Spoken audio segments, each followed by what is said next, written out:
O tema da nossa aula de hoje é estruturas textuais e homilética. Nós vamos tratar sobre a relação que existe entre as estruturas que encontramos nos textos bíblicos e a estrutura de um sermão. Como as estruturas textuais podem auxiliar-nos a fazer uma estrutura de sermão. O que são, afinal de contas, estruturas textuais? Quando lemos um determinado texto, nós nos deparamos com estruturas que o autor construiu.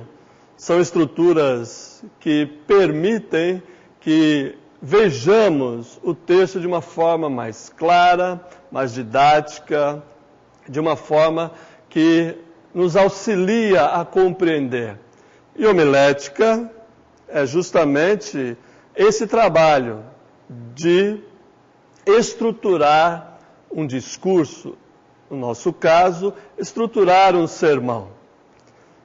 Essa relação que existe entre estrutura textual e homilética é uma estrutura que eu proponho seja estudada de forma criteriosa para que a gente alcance um melhor entendimento do texto, mas ao mesmo tempo alcancemos uma boa exposição do texto.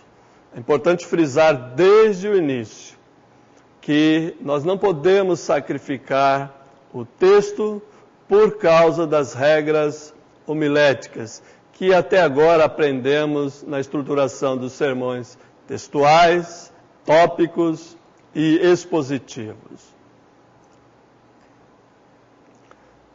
Eu quero usar como exemplo Amós, capítulo 1, versos 3 a 5. O texto está em diversas cores, para que nós destaquemos desde já a estrutura que podemos perceber nesse texto. Portanto, esse texto está dividido em partes que nós denominamos de estrutura textual. Neste gráfico, podemos ver essa estrutura da seguinte forma. A fórmula do mensageiro é em preto, assim diz o Senhor. O segundo elemento dessa estrutura é a ameaça de castigo por 3 transgressões de Damasco e por 4 não sustarei o castigo. O próximo passo nessa estrutura é a fundamentação do castigo, que nós chamamos de base do castigo.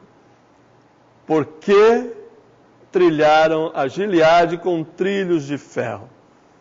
Isto é, o motivo, o fundamento do castigo. Uma quarta divisão, nessa estrutura textual que encontramos, é a descrição desse castigo. Por isso meterei fogo à casa de Azael, fogo que consumirá os castelos de Ben-Hadad. Quebrarei o ferrolho de Damasco e eliminarei o morador de Biquiat-Aven e ao que tem o cetro de Bet-Eden. E o povo da Síria será levado em cativeiro a Kir. E a conclusão, o que eu chamo de fórmula conclusiva, diz o Senhor simplesmente. Essas estruturas textuais são recorrentes no livro de Amós, em outros profetas, em outros livros bíblicos também. Então, seria interessante pensar em construir um sermão, uma homilia, uma prédica baseado nesta estrutura textual. Uma sugestão da minha parte que eu quero dar é uma estrutura de sermão utilizando as estruturas textuais desse texto de Amós. A introdução poderia ser a palavra, a fórmula do mensageiro, assim diz o Senhor. falaria aí de autoridade da palavra de Deus, que é o próprio Deus quem está falando. E dividiríamos o sermão estruturalmente em 3 partes. Uma acusação, acompanhando o texto bíblico, óbvio, uma base do castigo e a descrição do castigo.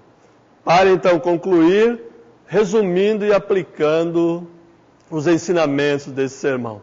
Escolher um tema e desenvolver dentro dessa estrutura textual.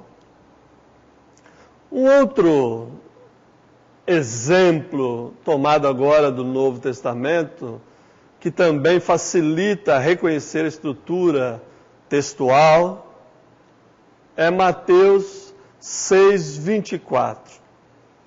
Também deixei colorido em diversas cores para mostrar como nós devemos olhar um texto. Isso depois de algum tempo, você, como eu, treina os olhos para enxergar isso na primeira leitura. Veja que interessante. A estrutura textual de Mateus 6, de 2 a 4, constitui de 2 partes principais. Uma primeira parte apresenta os aspectos negativos, se podemos dizer assim, do tema. E a segunda parte, uma contraposição do ensino de Jesus em relação a essa prática. Veja você mesmo. Nós temos uma introdução. Quando, pois, deres a esmola, o texto então apresenta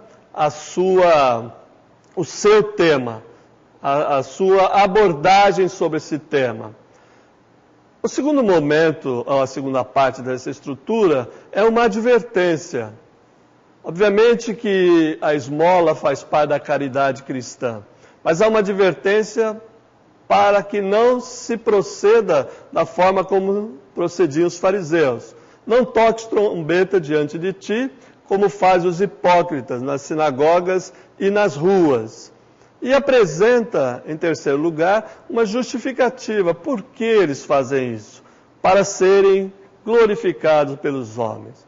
O resultado de tal prática aparece na conclusão, aqui no passado, que diz: em verdade vos digo que eles já receberam a recompensa. Essa primeira parte deste texto mostra então a prática da esmola e uma forma incorreta ou indevida de se praticar.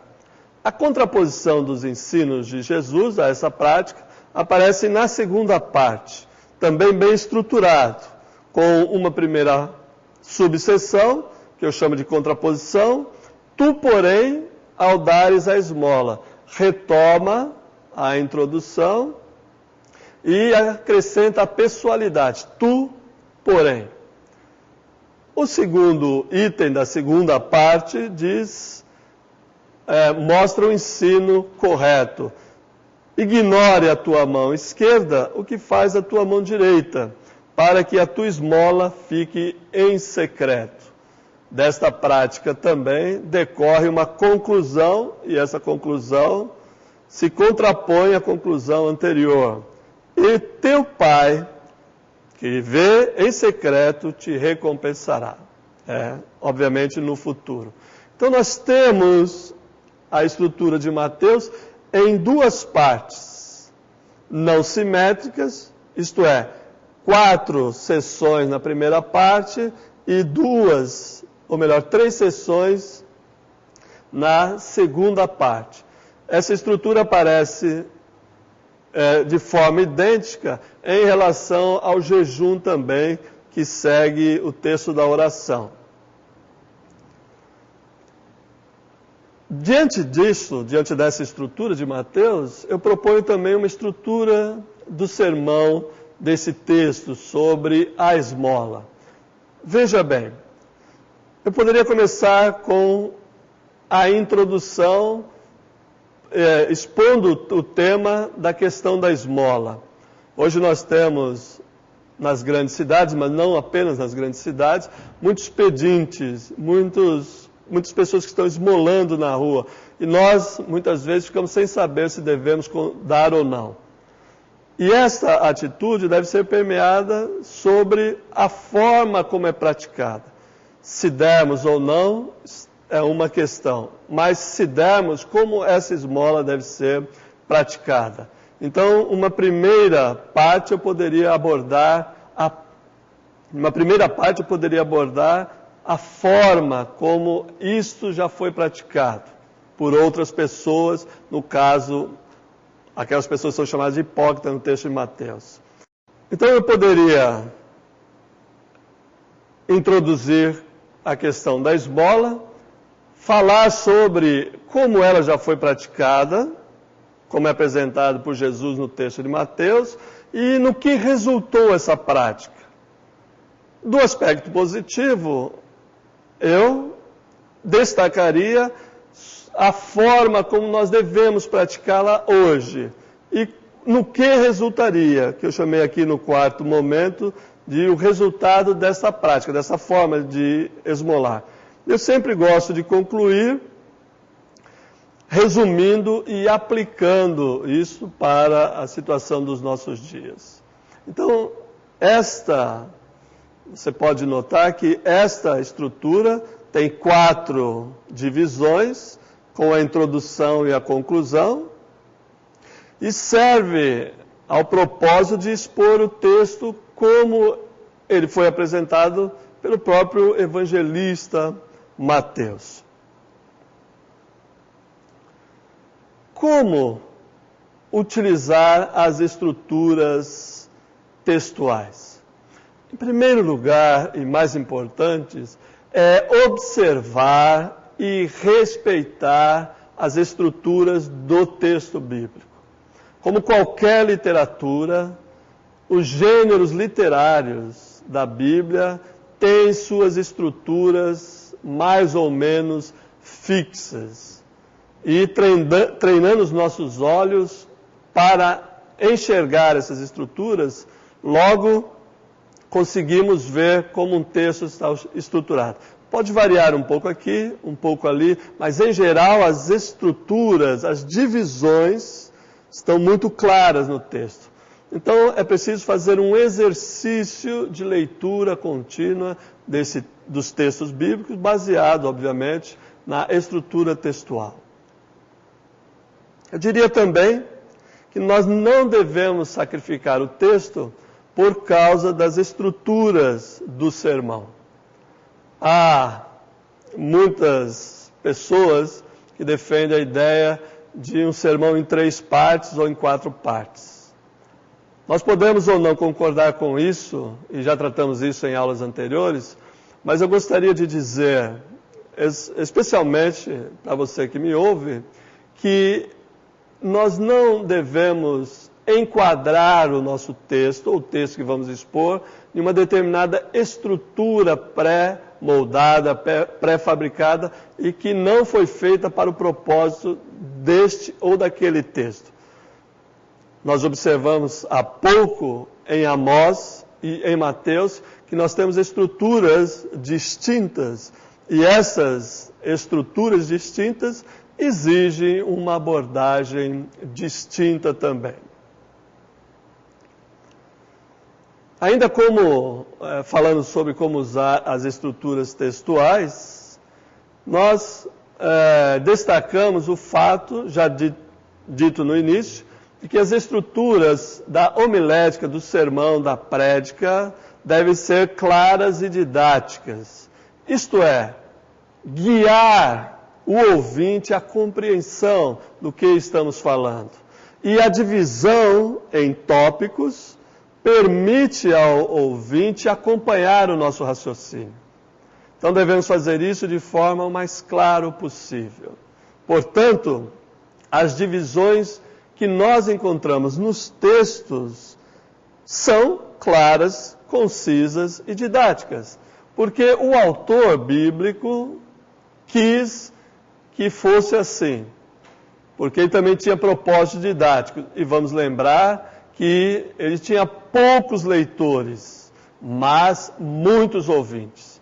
E os ouvintes, certamente, gravariam melhor essas estruturas textuais. Desta forma, nós concluímos mais essa aula. Espero revê-lo ou revê-la no próximo vídeo.